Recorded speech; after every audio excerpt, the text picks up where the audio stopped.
I just got into town, I admitted. Then, as if this would explain everything, I added, I'm from Ohio. If you don't mind my asking, what do you need to see Schwartz about? Connolly collapsed onto a wicker love seat, his head buried in his hands. I've got a problem because of my own big mouth. Politics, religion, and alcohol. They should never be mixed. The Fundamentalist Church of Jesus Christ of Latter-day Saints is accused of influencing families into rejecting anyone it deems to be an apostate. Many of these apostates are teenagers with no education. Some are too young to get a full-time job.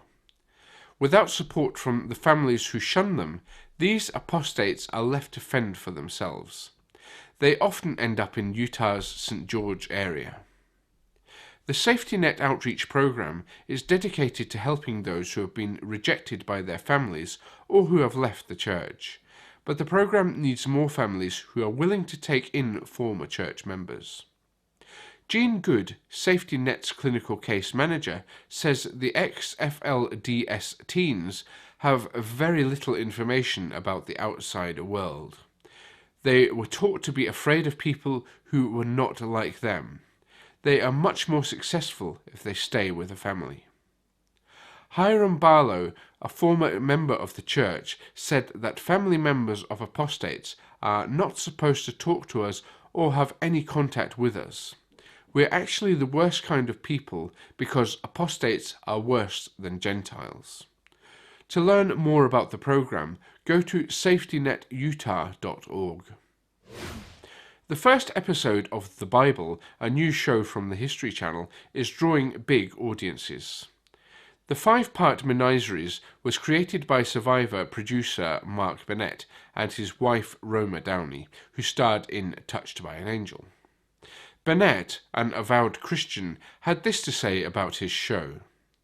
We believe our Bible series has the potential to reach not only those who already go to church, but could reach a whole new generation of people who have never been to church.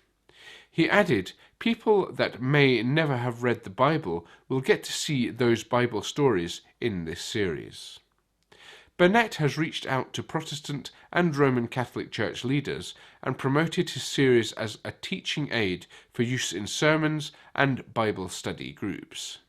He also enlisted pastors like Rick Warren and Cardinal Donald Wuer, among others, to help connect the show to Christian audiences.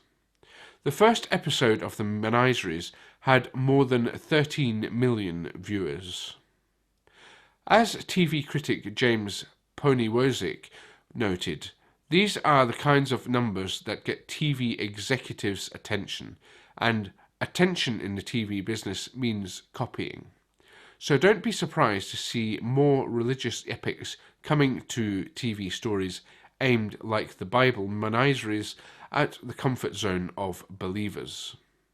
DVDs of the Bible will be on sale in April. Reuters recently published an exclusive interview with Leonardo Sandri, a 69-year-old senior cardinal who was influential in the selection process of the new pope.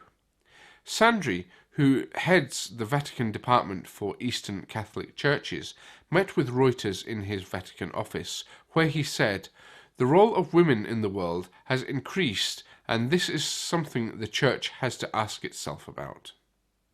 Noting that the Church is facing a crisis due to the number of Catholics who have lost their faith or who have simply turned their backs on the Church of their forefathers, Sandri added that women must have a much more important role in the life of the Church, so that they can contribute to the Church life in so many areas which are now, in part, open only to men. As it stands, the highest rank attainable by women is Undersecretary in Vatican departments. This number 3 position in those departments is a glass ceiling currently attained by only one nun and one lay woman.